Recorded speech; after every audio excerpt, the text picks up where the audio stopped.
Howdy! Welcome to Aspire Mountain Academy. I'm Professor Curtis, your instructor for this course in Introductory Statistics. In less than 10 minutes, this video describes the basic characteristics of frequency distributions. Let's get started. We've been talking a lot in the previous mini lectures about data. That's because data are everything. Most of the data sets we'll be using in this class are small so that we can illustrate how to work with data. But in the real world, most data sets are large. Some of the data sets I worked with as an engineer literally had tens of thousands of data points. To hear what the data have to say, we need to get our arms around the numbers. But how do you do that when you've got so many data points? That's where organizing the data into summaries comes in. We can summarize data with graphs, which we'll talk about more in future mini lectures, but we can also summarize data with tables. And one such table that is commonly used in statistics is frequency distribution. We'll of course go over how to construct frequency distributions in future mini lectures, because you will need to know how to do that. For now, try not to get too caught up in how they're built. We really want to focus on what they're telling us about the data. The key takeaway is what the summary, whether it's a chart or a graph, tells us about the data.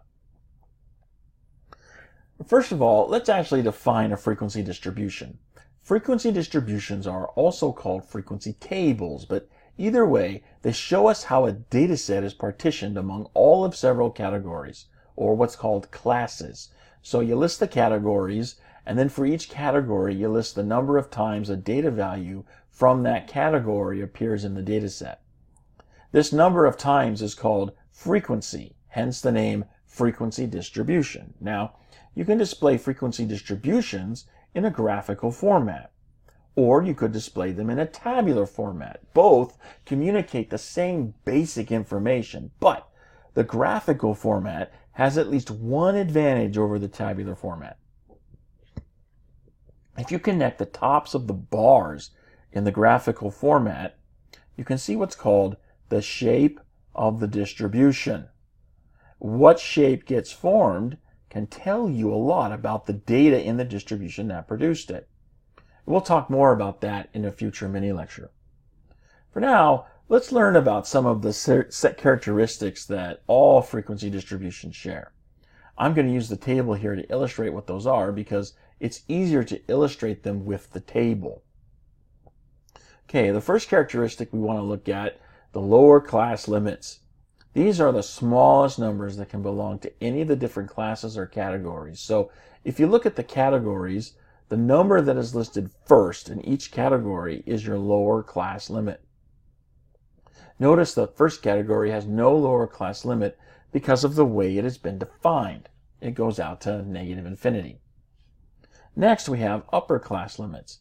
These are the largest numbers that can belong to the different classes. Then we have what are called class boundaries.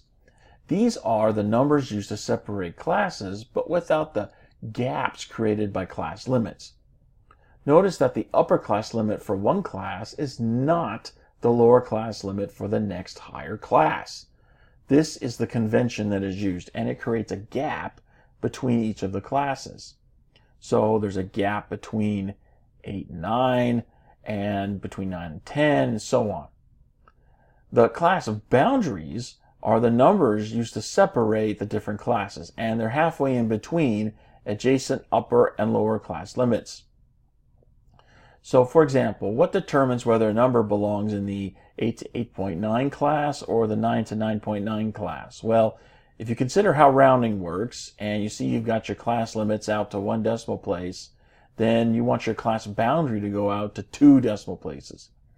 Halfway in between 8.9 and 9 is 8.95, and that's the 2 decimal places. So numbers like 8.91, they go into the 8 to 8.9 class. Numbers like 8.97 go into the 9 to 9.9 class. And if you have 8.95, you follow the rules of rounding, put it in the 9 to 9.5 class.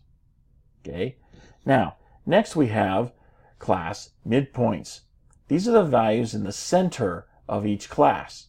We get them by adding the lower and upper limits of the same class and then dividing by 2. So the class midpoint for the 8 to 8.9 class is 8 plus 8.9, which is 16.9, divided by 2, which is 8.45.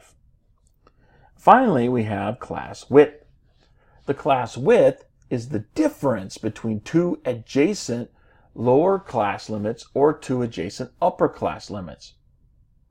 So here we see the class limit is 1 because the difference between 8.9 and 9.9, for example, is 1, but so is the difference between 8 and 9. So you can get it either way. Notice how all the classes have the same class width. That's a convention when constructing frequency distributions. All classes will have the same class width. Now, one common mistake that students often make when calculating a class width is looking at the upper class limit and the lower class limit for the same class and subtracting the two out.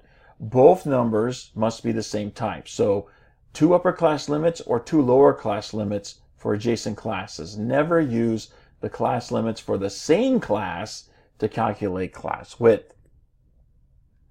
Okay, let's practice what we've learned just to help cement it into memory. And if you think you might need a calculator to help you with the math, feel free to pause the video now and get your calculator ready before continuing. Here we have a frequency distribution table for the age of female Best Actress Oscar winners. The age tabulated is the age of the winner when she won the award. We see that the lower class limits are 20, 30, 40, so on, and the upper class limits are 29, 39, 49, and so on. But what is the class width? I'll give you a moment to make your response.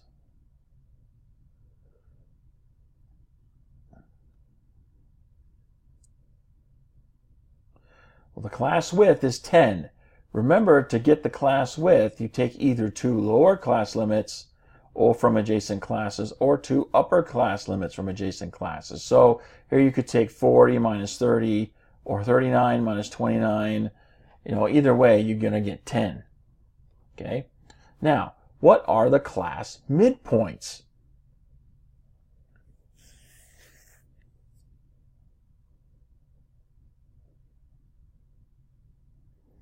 Well, you can see the class midpoints here. Remember, to get the class midpoint, you simply take the lower and upper limits for the same class, add them together, and divide by 2. So, for example, the class midpoint for the first class, 24.5, that's because the lower class limit of 20 plus the upper class limit of 29 makes 49. 49 divided by 2, 24.5.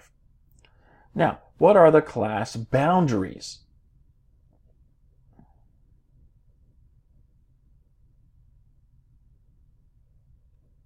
Okay, you can see the class boundaries here at the far left on the screen. Remember, the class boundaries are the midpoints of the gaps in between adjacent classes. So you have to use the upper class limit for one class and then the lower class limit for the next adjacent class. Add them up, divide by 2. So, for example, the class boundary between 20 to 29 and 30 to 39, 29.5. Okay, where does that come from? Well, 29, the upper limit for the first, 30, the lower limit for the next. Add them together, that gives you 59. Divide by 2, you get 29.5. There's your class boundary. Notice that a class boundary comes before the first class and after the last class, even though there's no adjacent class in those directions. This is another detail that trips up a lot of students. They forget about these 2 class boundaries when they're entering the list of class boundaries in the answer field in their homework assignments. And then they get confused when the computer tells them their answer is incorrect. Most of these students calculate the class boundary correctly. They're just missing 2 of them from their list. So don't forget these when you're working your assignments. And that brings us to the end of this mini lecture. I hope you found it helpful. If you'd like more practice calculating the basic characteristics of frequency distributions, check out the next mini lecture. Otherwise, you can skip it and go to the next one. And as always, you can find more mini lectures and other courses at AspireMountainAcademy.com. Thanks for watching. We'll see you in the next video.